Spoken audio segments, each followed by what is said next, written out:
IBN 7 हौसला है।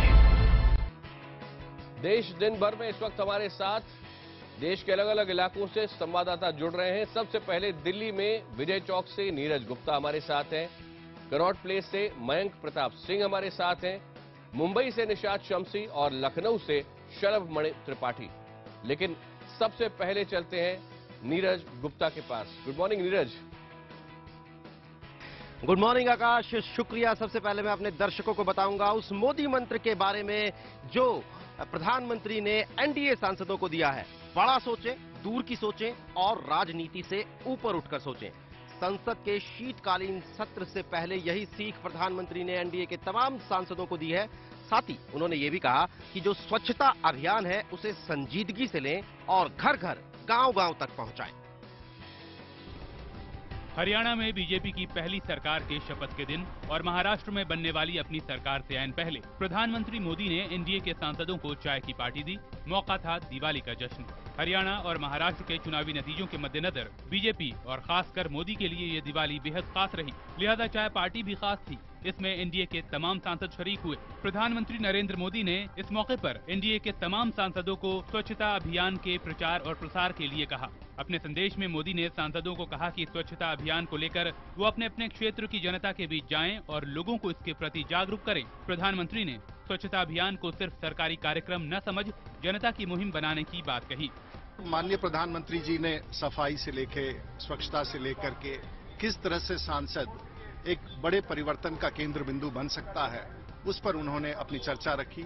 इस मौके पर मोदी सरकार का जोर खासकर 3 योजनाओं पर रहा: जनधन योजना, प्रधानमंत्री ग्राम सुधार योजना और श्रम सुधार। सांसदों को ये भी कहा गया कि ये योजनाएं सीधे तौर पर जनता के हित से जुड़ी हैं, लिहाजा वो इनके फायदे के बारे में जनता को जागरूक करें। राष्ट्रीय सुरक्षा सलाहकार अजीत डोवाल आज पश्चिम बंगाल जाएंगे। इस दौरान वो वहां की मुख्यमंत्री ममता बनर्जी और कुछ आला अफसरों से मिल सकते हैं। दरअसल 2 दिन पहले एनआईए के चीफ शरद कुमार बर्दवान में गए थे, जहां धमाकों के बाद लगातार एनआईए की टीम खोजबीन कर रही है और आतंकवाद की जड़ें तलाश रही है। जी, 2 अक्टूबर को हुए बर्दवान धमाके को लेकर सरकार कितनी गंभीर है, इसका अंदाजा इसी बात से लगाया जा सकता है कि मामले की जांच की समीक्षा के लिए राष्ट्रीय सुरक्षा सलाहकार अजीत डोभाल खुद मौका वारदात का दौरा करेंगे। एनएसए का दौरा ऐसे समय में हो रहा है जब बांग्लादेश की गुजारिश पर केंद्र सरकार धमाके की रिपोर्ट वहां भेजने वाली है। इससे पहले एनआईए चीफ ने भी मामले की बारीकी से जांच के लिए मौके का मुआयना किया था। I had detailed discussion with my officers and we have evolved strategies regarding arrest of absconding accused person. NIA ने कहा था कि धमाके में गिरफ्तार लोगों से पूछताछ में पता चला है कि वो बांग्लादेश के आतंकी संगठन जमातुल मुजाहिदीन से जुड़े हैं और ये लोग बांग्लादेश में धमाका करने के लिए आईईडी तैयार कर रहे थे। मगर इसी दौरान वहां ब्लास्ट हो गया जिसमें 2 आतंकियों की मौत हो गई। इस सिलसिले में पुलिस ने 2 महिलाओं समेत 3 लोगों को गिरफ्तार किया है। और आइए अब आगे की खबरों के लिए चलते हैं मेरे वरिष्ठ सहयोगी मयंक प्रताप सिंह के पास। प्रधानमंत्री नरेंद्र मोदी के स्वच्छ भारत अभियान के साथ लगातार लोग जुड़ रहे हैं। लोग सोशल मीडिया पर साफ सफाई का वीडियो भी शेयर कर रहे हैं। कल खुद नरेंद्र मोदी ने एक वीडियो को सोशल मीडिया पर शेयर किया। आइए दिखाते हैं स्वच्छ भारत बनाने की एक छोटी सी मुहिम।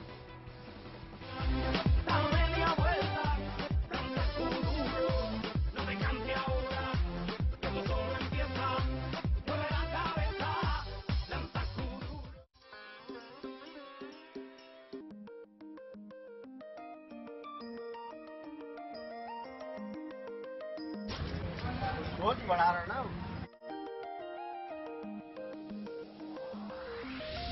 You would not believe your eyes if 10 million fireflies lit up the world as I fell asleep. 'Cause they fill the open air and leave teardrops everywhere. You'd think me rude, but I would just stand and stare. Delhi के त्रिलोकपुरी में हालात अब शांत है। इलाके में धारा 144 लागू है। इस इलाके में आरएएफ के साथ दिल्ली पुलिस के कई जवान तैनात किए गए हैं। त्रिलोकपुरी इलाके में रविवार को हर तरफ दिल्ली पुलिस और रैपिड एक्शन फोर्स के जवान नजर आए। किसी भी भारी शख्स को बिना पूछताछ के इलाके में जाने की इजाजत नहीं दी जा रही है। त्रिलोकपुरी की सभी दुकानें बंद हैं और लोगों को अपने घरों में रहने को कहा गया है। पुलिस की कोशिश है कि जल्द से जल्द हालात को सामान्य बनाया जाए। इलाके में धारा 144 अब भी लागू है। शुक्रवार और शनिवार को 2 गुटों में हुई झड़प के बाद हुई हिंसा में 5 लोगों को गोली लगी थी और 19 जख्मी हुए थे। हिंसा फैलाने के आरोप में पुलिस ने अब तक 70 लोगों को गिरफ्तार किया है। हिंसा फिर से न भड़के, इसे देखते हुए पुलिस इलाके के असामाजिक तत्वों पर भी नजर बनाए हुए है। ठीक है, अब चलते हैं हमारे सहयोगी निशात शम्सी के पास, लेकिन उसके पहले आपको बता दें कि 8:30 बजे दिखाएंगे आपको सफाई का पूरा वीडियो और 9 बजे आपको मिलाएंगे उन नौजवानों से जिन्होंने बनाया है ये वीडियो। महाराष्ट्र में सरकार बनाने के लिए बीजेपी ने अपनी कोशिशें तेज कर दी है। बीजेपी ने 28 अक्टूबर यानी कल सुबह विधायक दल की बैठक बुलाई है। वहीं पीएम के टी पार्टी में शामिल हुए शिवसेना सांसद आनंदराव अडसूल ने कहा है कि महाराष्ट्र में सरकार जल्द बनेगी। महाराष्ट्र में बीजेपी की कमान में सरकार बनना तय है, बस तारीख और मुख्यमंत्री के नाम का ऐलान होना बाकी है।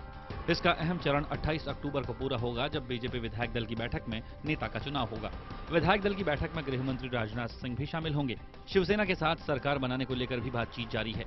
इस बीच शिवसेना ने भी माना कि महाराष्ट्र में मोदी के नाम पर मतदान हुआ है।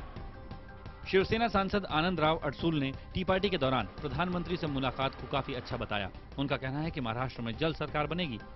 मैं सुन रहा हूँ कि 30 तारीख को शपथ विधि हो रहा है, तो उसके बीच में जो 27 से लेकर 30 ये 2-3 दिन में जरूर चर्चा हो जाएगी अलायंस की। अब खबर गुजरात से। अरब सागर में बन रहा नीलोफर तूफान अगले 48 घंटे में कच्छ तट से टकरा सकता है। नीलोफर तूफान के खतरे को देखते हुए कच्छ प्रशासन ने हाई अलर्ट जारी कर दिया है। कच्छ प्रशासन ने नीलोफर तूफान के असर से निपटने के लिए कुछ अहम निर्देश जारी किए हैं। अब से अगले आदेश तक आपदा प्रबंधन का कंट्रोल रूम 24 घंटे काम करेगा। सभी संबंधित अधिकारियों की छुट्टियां रद्द कर दी गई हैं। तटीय इलाकों के सभी गांवों के सरपंचों को तूफान की सूचना देकर उनसे एहतियात बरतने को कहा गया है। कच्छ के कलेक्टर ने आदेश जारी किया है कि तूफान की गतिविधि पर नजर रखी जाए और हर 3 घंटे में मौजूदा स्थिति की जानकारी दी जाए। हालांकि अभी तक अहमदाबाद मौसम विभाग ने कोई अलर्ट जारी नहीं किया है। कच्छ में तूफान आने में 48 घंटे हैं, लेकिन तटीय इलाके में जो बारिश है वो शुरू हो चुकी है। हिमाचल और हरियाणा की खबरों के लिए चलते हैं मेरे सहयोगी अमित चौधरी के पास। शुक्रिया निशात। हरियाणा में बीजेपी की पहली बार सरकार बनने के तुरंत बाद राज्य के पूर्व मुख्यमंत्री भूपेंद्र सिंह हुड्डा और सोनिया गांधी के दामाद रॉबर्ट वाड्रा की मुश्किलें बढ़ती दिख रही हैं। मंत्रिमंडल की शपथ लेने के बाद खट्टर मंत्रिमंडल के मंत्री अनिल विज ने साफ कर दिया कि किसानों की जमीनें हथियाने वालों को बख्शा नहीं जाएगा। वैसे खट्टर मंत्रिमंडल की आज सबसे पहली बैठक रखी गई है। हरियाणा में पहली बार बीजेपी ने अपनी सरकार बनाई है। बीजेपी के पहले मुख्यमंत्री मनोहर लाल खट्टर और उनके मंत्रियों के शपथ लेते ही खट्टर सरकार हरकत में आ गई है। खट्टर सरकार के मंत्री और पिछली विधानसभा में बीजेपी विधायक दल के नेता अनिल विज ने शपथ ग्रहण समारोह के बाद कहा कि किसानों की जमीन हड़पने वालों को हम नहीं बख्शेंगे। तमाम सौदों की जांच होगी और जिन्होंने मलाई काटी है वो बख्शे नहीं जाएंगे। यानी साफ है कि खट्टर सरकार डीएलएफ वाड्रा डील की फाइलें फिर से खोलेगी। जो 70,000 एकड़ जमीन अधिकृत करके तो बोले वाले किसानों की उसके मुनाफे कमा के लोगों को बांटी गई हैं, उस एक इंच जमीन की हम जांच कराएंगे। हुड्डा सरकार में हरियाणा काडर के आईएएस अशोक खेमका ने सोनिया गांधी के दामाद रॉबर्ट वाड्रा और डीएलएफ जमीन सौदे पर सवाल उठाया था। आरोपों के मुताबिक साल 2008 में वाड्रा ने फर्जी कागजात के आधार पर गुड़गांव में जमीन खरीदी, सस्ते में जमीन खरीदकर उस पर कॉलोनी बनाने का लाइसेंस लिया और फिर 8 गुना दाम पर उसी साल डीएलएफ को बेच दिया। चुनाव के दौरान भी ये मुद्दा खूब चर्चा में रहा। खुद प्रधानमंत्री मोदी ने भी लगातार ये मुद्दा उठाया था और कहा था कि सरकार आते ही वो जांच कराएंगे। वहीं कांग्रेस ने बीजेपी की मंशा पर सवाल उठाते हुए कहा है कि इस मामले की पिछली सरकार में जांच हो चुकी है और जांच में वाड्रा को क्लीन चिट मिल चुकी है। कांग्रेस ने कहा है कि बीजेपी सरकार के इस बयान से बदले की बू आ रही है। अब खबर हिमाचल प्रदेश से। हिमाचल प्रदेश में 4 लेन एक्सप्रेस हाईवे बनाने के दौरान पर्यावरण से खिलवाड़ किया जा रहा है। वैसे कहा यह भी जाता है कि पर्यावरण से इसी तरह के खिलवाड़ की वजह से कश्मीर और उत्तराखंड में कई सारी आपदाएं आई हैं। हिमाचल प्रदेश के कीरतपुर मनाली 4 लेन एक्सप्रेस हाईवे के निर्माण में सरेआम कानून की धज्जियां उड़ाई जा रही हैं। बिना किसी मंजूरी के 4 लेन का सारा मलबा गोविंद सागर झील में डाला जा रहा है और कार्रवाई के नाम पर प्रशासन कुछ नहीं कर रहा। सड़क बनाने वाली कंपनियों ने सरकारी वन भूमि को भी कई जगहों पर अवैध डंपिंग साइट में बदल दिया है। इससे ग्रीन कवर को भी खासा नुकसान हो रहा है। इस बात की भी जानकारी प्रशासन को है, लेकिन वो कंपनियों के खिलाफ कार्रवाई से कतरा रहा है। 4 साइट में से भी 2 साइट ऐसी पाई गई कि एग्रीमेंट कर लिया इंडिविजुअल से जी कि ये मेरी जमीन, आपने कहा ये आपकी, यहाँ वर्चुअल जमीन सरकारी है, वो उस और आपने वहाँ डंपिंग कर दी, फिर आप नीचे एक्शन तो आएगा। अब यूपी की खबरों के लिए चलते हैं लखनऊ, मेरे सहयोगी शलम मणि त्रिपाठी के पास।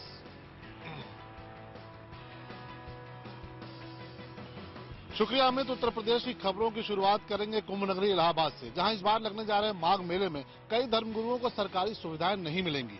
वजह यह कि पिछली बार के माघ मेले में जो सरकारी सामान इन धर्मगुरुओं को दिया गया था वो इन्होंने वापस नहीं किया। ऐसे में मेला प्रशासन ने इन धर्मगुरुओं को नोटिस जारी कर कहा है कि वो पिछली बार दिया गया सामान वापस करें। जनवरी में इलाहाबाद में संगम किनारे लगने वाले कुंभ मेले की रंगत इस बार कुछ फीकी पड़ सकती है। मेला समिति की बैठक में यह तय किया गया है कि यहां आने वाले बकायेदार साधु संतों और संस्थाओं को मेला प्रशासन किसी तरह की सुविधाएं नहीं देगा जो मेला खत्म होने के बाद सामान अपने साथ ले जाते हैं। सामान वापस न करने वाली लिस्ट में सबसे बड़ा नाम है महामंडलेश्वर कैलाश नंद जी का। मेला प्रशासन के मुताबिक इनके अलावा 1 दर्जन संत और इतनी ही संस्थाओं ने मेला खत्म होने के बाद सामान नहीं लौटाया था। जिन लोगों ने सरकारी सुविधाओं को ले लिया है, वापस नहीं किए, उनको नोटिस भेजी गई है और सामान अगर वापस नहीं करते हैं तो उनके सुविधाओं में कटौती की जाएगी। उधर मेला प्रशासन के इस रवैये से साधु संत खासे नाराज हैं। उनका कहना है कि बड़े संतों का नाम लेकर उन्हें बदनाम करने की कोशिश की जा रही है, जबकि सुविधाएं बांटने के समय लिस्ट की जांच नहीं की जाती और फर्जी संस्थाओं को भी सुविधाएं दे दी जाती हैं। जो सुविधाएं ली जाएं उनको वापस करने का हमारा दायित्व बनता है, वापस करना चाहिए। लेकिन साथ में ये भी मैं कहना चाहता हूँ कि जो लिस्ट बनती है उसको बाकायदे पहले पूरी जानकारी लेकर तब बनाना चाहिए। मेला शुरू होने में अब सिर्फ 2 महीने का वक्त बचा है, लेकिन इस बार मेला प्रशासन किसी भी कीमत पर बकायेदारों को सुविधाएं नहीं बांटना चाहता। अब ये देखना अहम होगा कि मेला प्रशासन और साधु संतों का यह टकराव क्या रूप लेता है। झांसी में 2 दलित युवकों की पिटाई और उनके साथ बर्बर अत्याचार करने के मामले में पुलिस ने 5 आरोपियों के खिलाफ मुकदमा दर्ज किया है। आरोप है कि मजदूरी मांगने पर इन 2 दलित युवकों के साथ बर्बर अत्याचार किया गया। झांसी के सिपरी बाजार थाना क्षेत्र में 2 दलित युवकों की पिटाई का मामला तूल पकड़ने लगा तो पुलिस को कार्रवाई करनी पड़ी। दिवाली के दौरान पुताई का काम करने के बाद मजदूरी मांगने पर सुरेंद्र और कल्लू नाम के 2 दलित युवकों को न सिर्फ पीटा गया बल्कि उन्हें पेट्रोल भरा इंजेक्शन भी लगाया गया। इसके बाद आरोपियों के खिलाफ कार्रवाई की मांग को लेकर लोग सड़कों पर उतर पड़े। पुलिस ने इस मामले में बबलू यादव, राहुल यादव, रविंद्र यादव, भज्जू यादव और दीपक यादव के खिलाफ मुकदमा दर्ज किया है। प्रशासन ने जल्द आरोपियों की गिरफ्तारी का भरोसा दिलाया है। और अब देखते हैं उत्तर प्रदेश की कुछ और खबरें संक्षेप। संभल से मुरादाबाद आ रही एक महिला ने अलीगढ़ नजीमाबाद पैसेंजर ट्रेन में 3 यात्रियों के खिलाफ बलात्कार की कोशिश का मामला दर्ज कराया है। महिला का आरोप है कि 3 युवकों ने पहले उसके साथ मारपीट की और उसके बाद बलात्कार की कोशिश की। महिला ने जब विरोध किया तो तीनों आरोपी ट्रेन की जंजीर खींचकर बीच रास्ते में ही फरार हो गए। उत्तर प्रदेश के गोरखपुर में समाजवादी पार्टी के कार्यकर्ताओं ने रेल मंत्री सदानंद गौड़ा का पुतला फूंका। ट्रेनों में हो रही लूटपाट और छठ के दौरान पर्याप्त मात्रा में ट्रेनों की संख्या नहीं बढ़ाए जाने को लेकर कार्यकर्ताओं ने प्रदर्शन भी किया। मुजफ्फरनगर के बुढ़ाना थाना क्षेत्र में ट्यूबवेल में गिरा एक युवक 12 घंटे तक जिंदगी की जंग लड़ता रहा। लोगों को खबर यह मिली थी कि ट्यूबवेल में एक शव पड़ा हुआ है, लेकिन पुलिस की मदद से उसे निकाला गया तो ये व्यक्ति जिंदा मिला।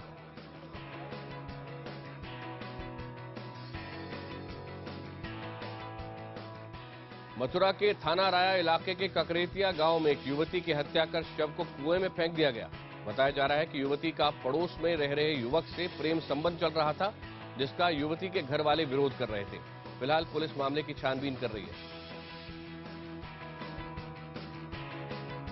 हमीरपुर में तेज रफ्तार बस की चपेट में आई एक मासूम बच्ची की दर्दनाक मौत हो गई। 10 साल की रोहिणी गुप्ता के नाम की लड़की घर से बाहर निकली थी। इसी दौरान चरखारी की ओर से आ रही एक प्राइवेट बस ने उसे रौंद डाला।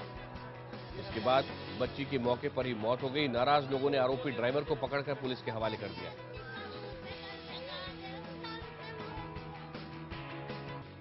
आज से शुरू महापर्व छठ के लिए पूरे बिहार में भारी तैयारियां की गई हैं। हर तरफ साफ सफाई और खरीदारी का दौर चल रहा है।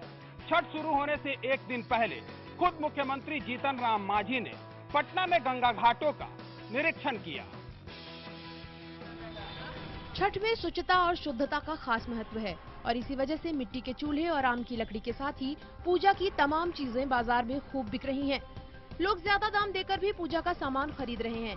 बाजारों में भीड़ के बीच प्रशासन की कोशिश पटना में गंगा घाटों की सफाई और सुरक्षा इंतजाम पुख्ता करने की है।